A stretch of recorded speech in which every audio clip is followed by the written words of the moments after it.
ये पहली बादशाही श्री गुरु नानक साहब की वाणी है। आप फरमाते हैं कि अगर तू परमात्मा से मिलना चाहता है तो 5 विकारों को त्याग दे। सबसे पहले हमारे अंदर जो 5 विकार हैं, काम, क्रोध, मोह, लोभ, अहंकार, ये त्याग दे, फिर परमात्मा से मिल सको। तो अभ्यासी के लिए काम भावना बहुत खतरनाक होती है। सबसे पहले काम का त्याग करो। पर स्त्री की ओर देखना सबसे नीच दर्जे का काम है। बाकी जितने भी संसारिक कामनाएं हैं ये भी काम के अंदर ही आती हैं। काम में आत्मा का झुकाव नीचे की ओर होता है, इसमें आत्मा गिरती है। हमें तो नाम के अभ्यास के द्वारा आत्मा को ऊपर रूहानी मंजिलों पर ले जाना है। नाम की गति ऊपर की ओर है, काम का रुख नीचे है। काम और नाम में बड़ा अंतर है। कबीर साहब जी कहते हैं, जहाँ काम वहाँ नाम नहीं, जहाँ नाम नहीं काम, दोनों कदे ना मिले, रवि रजनी एक टांग। जिस हृदय के अंदर विषय विकार बैठे हैं वहाँ नाम नहीं आएगा, और जिसके अंदर नाम आ गया तो फिर ये नहीं आएगा। जिस हृदय में काम है उसमें नाम अपना असर नहीं कर सकता। जहाँ नाम है वहाँ काम नहीं रहता।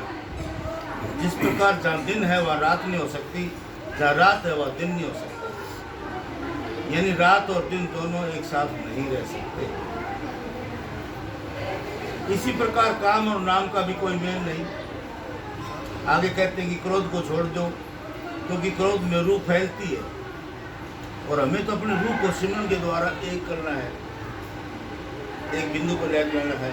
क्रोध कराने के बाद करना है, और हमारा उद्देश्य तो रूह को समेट कर तीसरे तिल पर एकाग्र करना है। क्रोध से सिर्फ स्वास्थ्य कोई नुकसान नहीं होता, बल्कि क्रोध में बुद्धि भी भ्रष्ट हो जाती है और लोग बड़े बड़े पाप और गुनाह कर बैठते हैं। तीसरी चीज पराई निंदा है। ये महापाप है, इसे भी छोड़ना चाहिए। निंदा कौन करता है? जो अपने आप को बड़ा, दूसरों को छोटा समझता है। और जितने भी गुनाह हैं उनमें इंद्रियों को कुछ न कुछ स्वाद आता है, परंतु निंदा में कौन सा स्वाद है? कोई नहीं। ये ना मिर्ची है, ना फीकी है, ना कोई और ही स्वाद रखती है, परंतु आजकल मजहबों के पास सबसे बड़ा हथियार निंदा का है।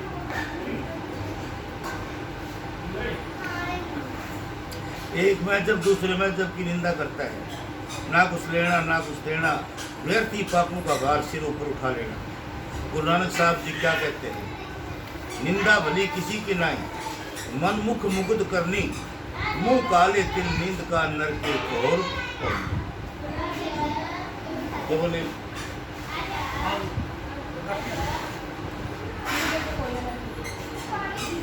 परंतु संत कभी निंदा नहीं करते। संतों के सत्संग में कभी किसी की निंदा नहीं होती। जहाँ निंदा होती है वो सत्संग नहीं। संतों का मजहब सब धर्मों के साथ प्यार करता है। वे किसी को बुरा नहीं कहते। वे पापियों गुनाहगारों को भी अपनाते हैं। धोबी के घर जिस प्रकार तेली का कपड़ा भी जाता है, हलवाई का भी जाता है, कसाई का भी जाता है, परंतु धोबियों को लेने से इनकार नहीं करता। वो कारीगर है, जानता है कि इनमें सफ़ेदी है। वो कहते हैं कि 1 2 नहीं तो 3 या 4 भट्टियों में चढ़ाकर इनको मैं साफ कर दूंगा। इसी प्रकार संत भी पापियों गुनाहगारों से नफरत नहीं करते। भले पुरुषों से नहीं बल्कि चोरों ठगों से भी संतों का वही प्यार होता है, क्योंकि वे देखते हैं कि इनके अंदर भी आत्मा है। बड़े बड़े चोर ठग संतों की शरण में आकर के महात्मा बन गए, जैसे वाल्मीकि, विधि चंद, भूमिया, ये ठग चोर साधु। लोभ और लालच को त्याग देना चाहिए। मनुष्य में कितने ही गुण क्यों न हो, अगर वो लालची है तो उसका कोई जितना भी मोल नहीं बना रहता। काम, क्रोध, लोभ, अहंकार, निंदा, लालच आदि को छोड़ देने पर आत्मा अंदर जाने के योग्य होती है। अब क्या है कि भ्रम का संगल तोड़ निराला, हरि अंतर हरि रस पाया। हमारे इस शरीर के 4 हिस्से हैं। पिंड, अंड, ब्रह्मांड और सचखंड। सचखंड अविनाशी देश है, वो ना प्रलय में नष्ट होता है ना महाप्रलय में। जो भी जीव एक बार वाकून जाता है वो ना फिर कभी जन्मता है, ना मरता है, ना आता है, ना जाता है। दोनों आँखों के बीच तक पिंड है। पिंड में 6 चक्र हैं। वो मुक्ति प्रदान करने वाला नाम इन 6 चक्रों में नहीं है। इनमें देवी देवता है। योग शास्त्र, अष्टांग योग आदि के ग्रंथ पढ़ करके देखो। वे कहते कि मूल चक्र पर गणेश, इंद्र चक्र पर ब्रह्मा, नाभि चक्र में विष्णु, हृदय चक्र में शिव, कंठ चक्र में शक्ति निवास है। आप आंखों के पीछे बैठे हुए हैं, ये सब देवी देवता आपसे नीचे बैठे हैं। अगर योगियों ने इन 6 चक्रों को तय किया है तो सिर्फ वर्णात्मक नाम जप कर। परंतु जो नाम मुक्ति देता है वो नाम लिखने, पढ़ने, बोलने में नहीं आता। वर्णात्मक नाम तो हर एक देश का अपना अपना है, परंतु वो सच्चा नाम सबका है, सारे संसार के लिए बराबर है। किसी भी खास देश धर्म के लिए नहीं, वो किसी बोली या भाषा में नहीं है। वेद शास्त्र आदि जितने धर्म ग्रंथ हैं सब किसी न किसी भाषा में हैं, इसलिए उनमें वो नाम नहीं है। केवल नाम की महिमा है, नाम कोई लफ्ज़ नहीं होता। नाम वो शक्ति है जिसने कुल खंडों ब्रह्मांडों की रचना करी। वो नाम हमारे अंदर है, परंतु जब तक हम 9 दरवाजे खाली करके ऊपर न जाए नहीं। अब कहते हैं कि दोनों आंखों तक भ्रम ही भ्रम है। इस भ्रम के चक्कर से निकल करके ऊपर आ जाओ। जब इस भ्रम के चक्कर से ऊपर आओगे तो अंदर प्रकाश हो जाएगा, नाम मिल जाएगा, स्थूल शरीर से संबंध टूट जाएगा, आप सूक्ष्म देश में आ जाओगे। जब आप एकाग्रता प्राप्त करके आंखों से ऊपर आएंगे तब आपको ऐसा मालूम होगा मानो आपका इस शरीर के साथ कोई संबंध नहीं है, बल्कि आप शरीर से अलग हो जाएंगे। बता दिया था कि इस शरीर के 4 भाग हैं। जब तक मनुष्य जीते जी नहीं मरता, 9 द्वारों को खाली करके ऊपर नहीं आता, तब तक नाम नहीं मिलता। 9 द्वारों में नाम नहीं है, सब भ्रम का पसारा है। केवल नानक साहब ही नहीं बल्कि दूसरे महात्मा भी जीते जी मरने का उपदेश करते हैं। हदीस शरीफ में कथन है, मुतु कंबलता मुतु, यानी दादू साहब भी कहते हैं दादू पहले मर रहा हूँ, पीछे मर सिमरण।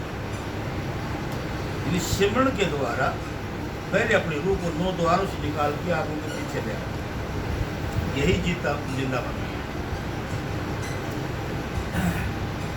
जब आत्मा को 9 द्वारों से निकाल करके ऊपर आ जाओगे तब क्या होगा आगे बताते हैं।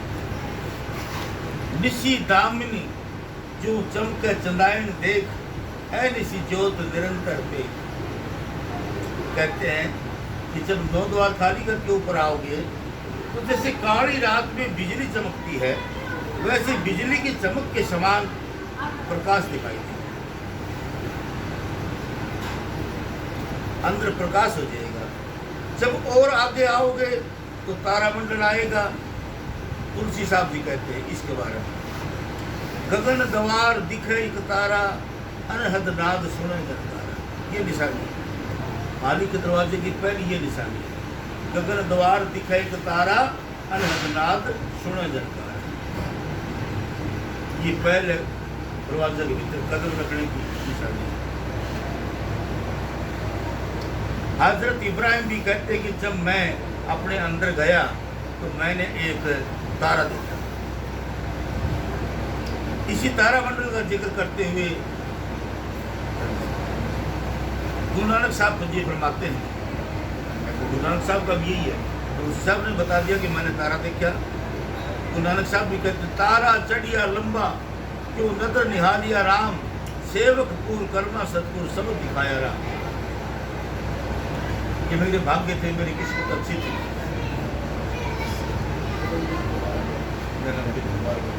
मेरे प्रसाद है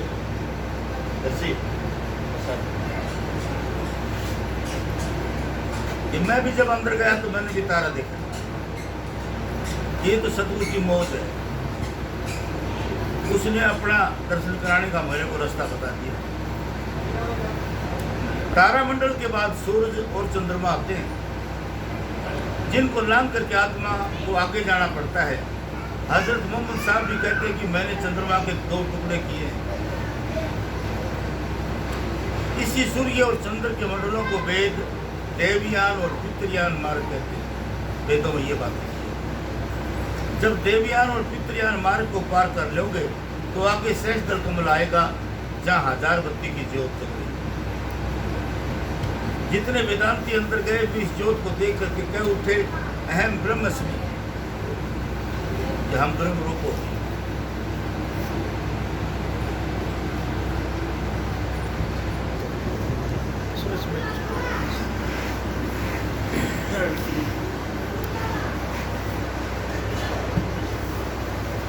वे इसी को अंतिम धाम समझकर इसी में उलझ गए। पहले मुकाम पर क्यों 1000 बत्ती की ज्योति है, बड़ा प्रबल प्रकाश है, इसी को प्रकाश को देख के कह उठे, बोले हम ब्रह्म रूप हो, हम परमात्मा का रूप हो। बैठो ना एक बार, हम प्रसार लें। सूक्ष्म देश का केंद्र है और हमारी इस दुनिया में कहीं अधिक बारीक और सूक्ष्म है।